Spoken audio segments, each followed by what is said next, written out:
Okay, I want to quickly ask you this. Security. You cannot do all of this you're saying without security. Our kids are in the bush. If you were commander-in-chief, what will you do with our kids being in the bush and our teachers beheaded? General Rabi, in fact, about 3-4 generals were killed. If you were commander-in-chief, what would you do? What you say again, you start telling me, how are you going to do it? How? I will not tell you. Why? But be rest assured. Because Nigeria people need to know. No. Nigerians are not asking that. It is people who don't know what to do. Commitment. I fought criminality in Anambra State. Go and ask people, head on. You must show commitment. Is it commitment that solves problem of criminality? Solves problem of criminality? Commitment solves the problem of everything. Okay, you think President Tinubu is not committed to solving the problem? Well, I don't say there's a complicity somewhere. But this talk about, I'm happy you talked about complicity. Yeah. This talk about complicity, even Goodluck Jonathan said the same many years ago, that there's a complicity somewhere. So when you come in, you deal with it. How will you deal with it? I said I've done it in the past. Just go and ask people. When I came into Anambra, even the famous kidnapper Evans said I sent them out of Anambra State. He said in his interview, go and check his interview. He said Peter will be sent us out of Anambra State. Everybody left. It's one government. It's either I'm in charge or they're in charge. One person must be in charge. One person must be in charge. That's what I told him in Anambra State. Are you saying that the current government is not in charge? I said one person must be in charge. We declare war. If you're ready to lead, you must be ready to die. If you're not ready to die, go home. Are you ready to die for Nigeria? Yes. Tomorrow, if I'm outside this country and there's war, I'll come back. I'm a Nigerian. I've never had any reason to have any country's passport. I lived abroad for years. People collected different passports. I've never taken it. God created me a Nigerian. And I'm ready to die here. It's one country. We cannot have a state, non-state actors take over the state. It's not possible. We used to have military that kept peace all over the world.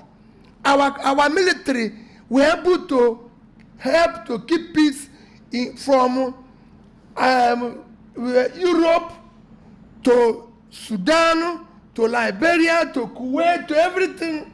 What changed? What changed, Rufai? A lot changed. Nothing changed. It is you must show commitment. We need to elect people who have the capacity, who have the competence, the compassion and commitment to deal with these issues. I cannot be able to talk about the new elections when our kids are in the bush. We will all go there and die with them.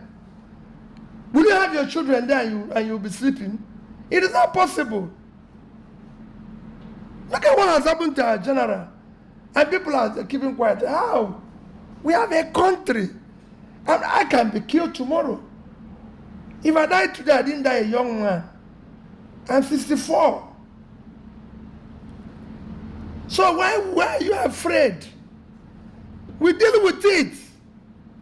We're supposed to be in one room now where 24 hours, all the service chiefs, everybody with the president is locked up in one room saying where are we going to blow down again for the things to work.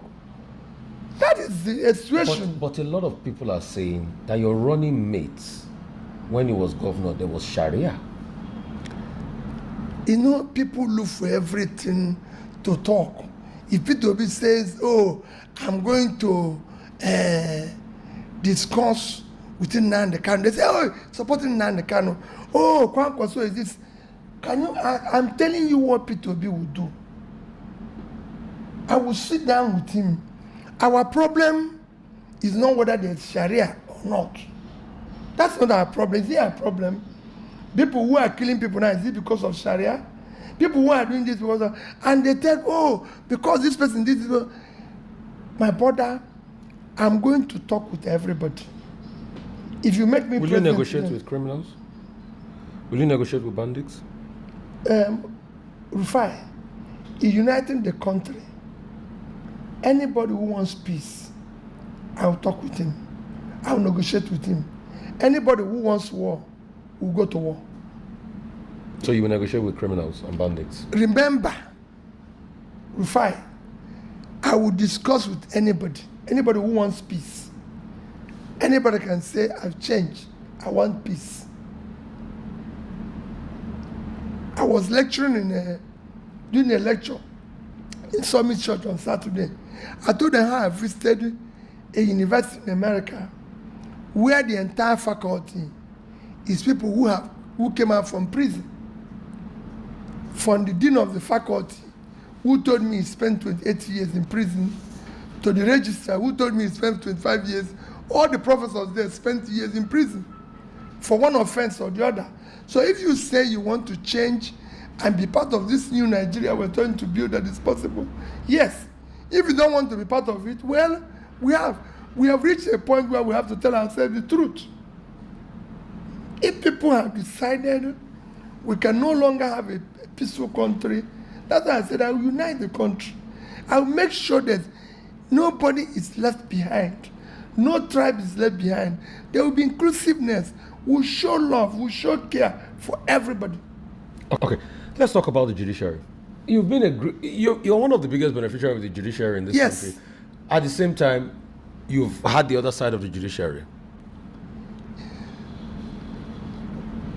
Rufai, these things that our institutions are collapsing because of the character of people who are in charge. What will you do about it? I don't need you to do the right thing. If you have competent... So I keep going through this how. No, are you saying that people don't want to do the right thing? Rufai, the leader, the competence, the capacity, the character and commitment of the leader is very important. Societies are changed by one person. They are changed by two people. There's no society. Everything you read about Western world today is that they had one leader who was committed to doing the right thing.